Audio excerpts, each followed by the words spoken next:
sitting here in John's CJ, and we've done a lot of work on this thing over the years. And pan around in here and check out the dash. It's a badass dash. John built it all on his own. All the odometer gauges sunk in. This thing has an all aluminum Chevy 5.3 LS with, of course, this little deal right here. You see that? You see this thing?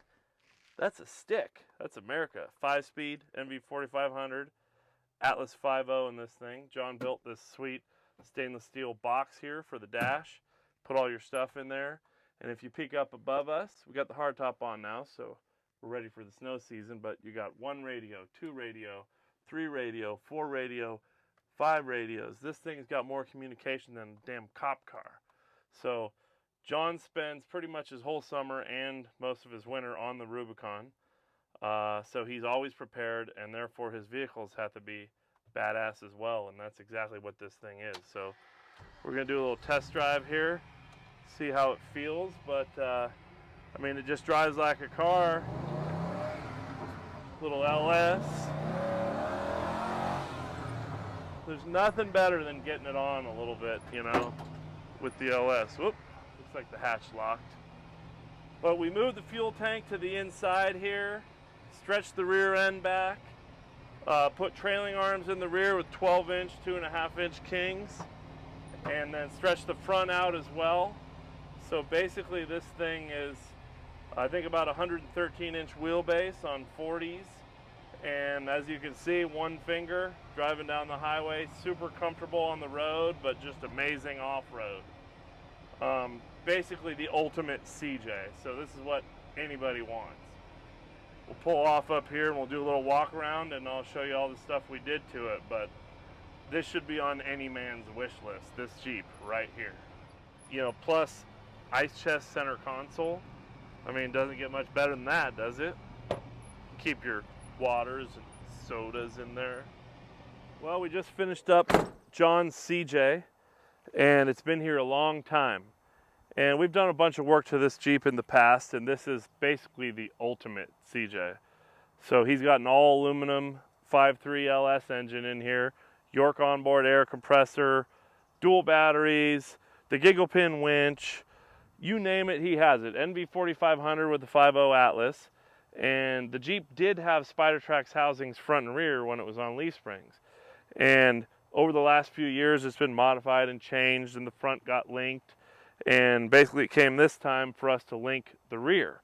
So the axles were already too narrow, so we decided to widen the axles. So we got new Spidertrax housings, new inner axle shafts, and then switched all of John's parts over. So we'll start on the front. The front is a 3-link front with a Curry anti-rock sway bar. Still runs a CJ power steering box from Howe with hydro assist steering. You see the ram tucked down in here and hidden.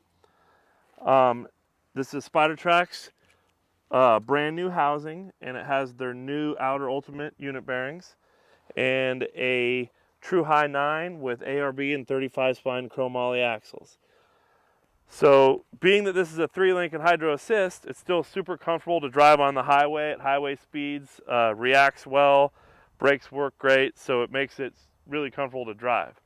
So if you sneak back here, this is what we did on this last round, is we added our trailing arm kit. So even though it just has a single 12-inch travel King coilover in there, it is ready to go later to bypass this if he wants. So in the rear, we brought it back even more. We got rid of the rear gas tank. We built an aluminum fuel cell and put it inside the vehicle, and then stretched the rear end back a little bit more. So this is a dual triangulated 4-link with trailing arms, with a Curry anti-rock sway bar with our limit straps, and another True Hi9 in the rear, 35 spine chromoly with Spidertrax housing. If you take a peek back here, this is one of the cool things that Mitch just did on this, and it's missing the chainsaw and gas can, but you can get the idea. So John doesn't carry a spare, and this is his basically on the trail rack. So he puts his gas can right here, his chainsaw right here. The new ARB jack mounts right here on these little rubber deals, sits on this pedestal, locks on. So that's easily usable. And then as you swing this out, he also has the toolbox, so you put all of your quick and easy to get tools and tow straps in this box in the back, so when you're on the trail helping people, you're ready to go. Of course, he does have the Premier Power welder and inverter and everything on this. It's basically a rescue vehicle. You'll see John on the Rubicon Trail 100 days this summer, so he basically lives out there. So this Jeep, daily driver, trail wheeler, 41-inch tires, radials, badass winch. I don't think you could get anything more or ask for anything more on this Jeep. Just an awesome all-around build.